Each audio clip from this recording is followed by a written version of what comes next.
दोस्तों नमस्कार, स्वागत है आपका नव भारत समाचार में।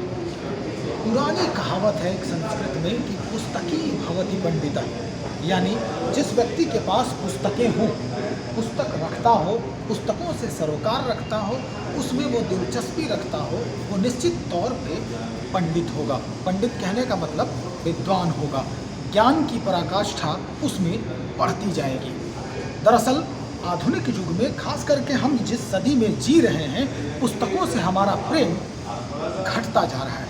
हम मोबाइल में अपने ज़िंदगी को समेट के रख दिए हैं। लेकिन एक ऐसा भी भारत में अगर हम बात करें तो पुस्तकों को बढ़ाने के लिए, पुस्तकों को आम आदमी से जोड़ने के लिए राजकमल प्रकाशन ने बड़ा ही अच्छा उपाय ढूंढ लिया है। और ये उपाय क्या है कि अगर आप पुस्तकों के करीब नहीं पहुंच रहे हैं तो ये पुस्तक आपके करीब पहुंच जाएगा, ताकि आपका जो रुझान है, आपने जो खो दिया है, वो फिर से प्राप्त कर सके। चलिए हम आपको घुमाते हैं एक एग्जीबिशन में, जो पटना के नृत्य कला मंदिर में ये एग्जीबिशन लगा हुआ है। आपको हम एक एक करके लगातार बताना शुरू करते हैं। ये राजकमल प्रकाशन की सारी पुस्तकें हैं, जिसमें एक से एक, यानी अगर आप इसका अध्ययन शुरू कर दें, चाहे वो उपन्यास हो या फिर कहानियों की जो फहरिस्त है, उसकी जो किताबें हैं, एक से एक जितने बड़े बड़े राइटर हैं हमारे देश के, वो उनकी लिखी हुई ये किताबें यहाँ पे मौजूद हैं, जिसमें आप अपने भूत को जान सकते हैं, अपने वर्तमान को जान सकते हैं, और इसी के आधार पर आप अपना भविष्य भी तैयार कर सकते हैं। चलिए देखते हैं हम गालिब की, अगर शायरी के आप दीवाने हैं तो गालिब की शायरी की भी जो एक लंबी फहरिस्त है यहाँ पे, ये आपको मिल जाएगी। उसके बाद विनोद प्रकाश गुप्ता जी हैं, जावेद अख्तर साहब हैं।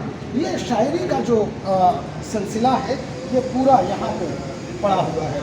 आप देख सकते हैं कि कुमार विश्वास भी यहाँ झलक दिखा रहे हैं अपना। आप देखिए, ये कुमार विश्वास, फिर मेरी याद, बहुत सारी किताबें हैं। आलोचनात्मक किताबों की भी एक लंबी फहरिस्त है। आदिवासी दलित साहित्य से जुड़े हुए किताबों की फहरिस्त है। अगर हम इतिहास को जानने का प्रयास करते हैं, खास करके अपने देश के जो इतिहास है, प्राचीन, मध्यकालीन और आधुनिक भारत का इतिहास, वो आपको यहाँ पर ऊपर से नीचे तक दिखाई दे रहा है। इतिहास को जानने के लिए इससे बेहतर सबसे बड़ी बात यह है कि जो ये प्रकाशन है, राजकमल प्रकाशन है, इनकी जो क्वालिटी होती है, जो पेपर की क्वालिटी होती है, या फिर जो लिखावट है, इनका जो लिखने की जो शैली है, जो फॉन्ट है, वो काफ़ी खूबसूरत और अट्रैक्टिव होता है। यहाँ देखिए, विज्ञान, मीडिया और पत्रकारिता से संबंधित किताबें हैं। पत्रकारिता की अगर बात करें तो एक बात जहन में आती है कि लगातार जब भी हम टीवी देखते हैं, समाचार देखते हैं, या कुछ भी ऐसा करते हैं, टीवी पर बैठ के देखने का प्रयास करते हैं, तो वहाँ एक लंबी दौड़, लंबी रेस लगी हुई रहती है, और वो रेस होती है टीआरपी की। तो टीआरपी क्या है, इसकी जानकारी भी आप बहुत अच्छी तरह से ले सकते हैं। और ये जो लिखा हुआ डॉक्टर मुकेश कुमार हैं, उनकी ये लिखी हुई किताब व्यंग्य स्वास्थ्य, यानी स्वास्थ्य से संबंधित और व्यंग्यात्मक जो साहित्य हैं, वो भी यहाँ पर आपको मिलेंगे। ये स्वास्थ्य से संबंधित है। स्वस्थ खाएं, तन मन जगाएं।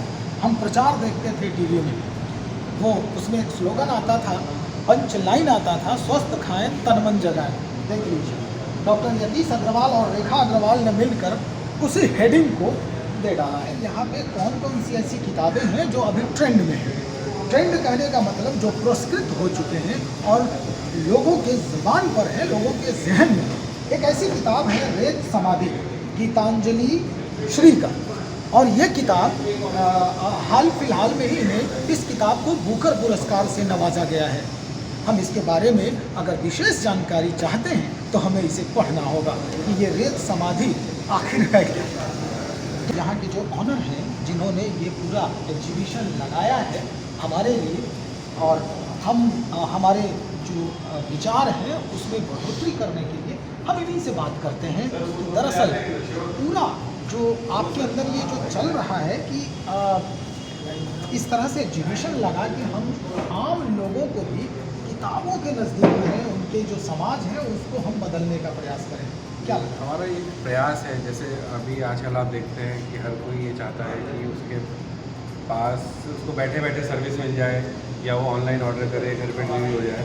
तो हमारा प्रयास है कि हम शहर के एक सेंट्रल प्लेस पे अपनी सब पुस्तकें लेके पहुँचें, जहाँ पे पाठकों को पहुँचना आसान हो और वो आएँ, ये देखें कि क्या आजकल नया लिखा जा रहा है, कितने तरह के विषय पे कितने तरह की पुस्तकें आ रही हैं। फिर आएंगे, उनको देखेंगे तो हमें पूरा विश्वास है कि उनको पसंद आएंगी और किताबें ज़रूर लेंगे। तो एक पुस्तक संस्कृति को बढ़ाना और लोगों तक जानकारी पहुंचाना कि हिंदी में क्या आजकल नया आ रहा है, कितने तरह के किताबें लिखी जा रही हैं, कितने विषय हैं जो नए नए हिंदी में विषयों पर पहली बार किताबें आ रही हैं। बस यही उद्देश्य है। अभी तक कुछ ऐसे भी माहौल बने होंगे आपको कि जो एकदम पुस्तकों के लिए आपके पास लगातार डिमांड आ रहा होगा कि हाँ ये पुस्तक जो है हमें चाहिए, इस तरह का।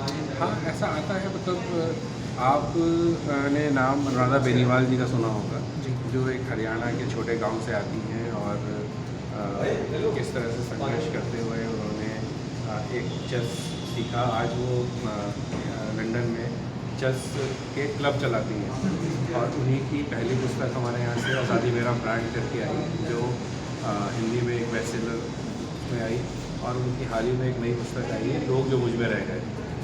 सर एक आखिरी सवाल आपसे और करेंगे कि जो पुस्तकों की कीमत है वो आम जो लोग हैं, जो खास करके अगर हम छात्रों की बात करें तो छात्र हित में नहीं है, क्योंकि मैं जब देख रहा हूँ घूम करके तो काफ़ी मतलब अच्छी अच्छी जो किताबें हैं उसकी कीमत बहुत ज़्यादा है। तो उसके लिए आप कोई उपाय या बीच का रास्ता कोई निकाल रहे हैं? मैं इस बात को नहीं मानता। मतलब आप हमारे किताबों के दाम इतनी ही पेज की इंग्लिश की किसी किताब से आप कंपैरिजन कर लीजिए, उसकी प्रोडक्शन की गुणवत्ता के हिसाब से, प्रोडक्शन के हिसाब से या कंटेंट के हिसाब से, किसी भी तरह से आपको किसी तरह से कोई तुलना नहीं होगी। और हमारी किताबें इंग्लिश से लगभग आधे रेट पे उपलब्ध हैं। चलिए सर, जानकारी देने के लिए बहुत शुक्रिया।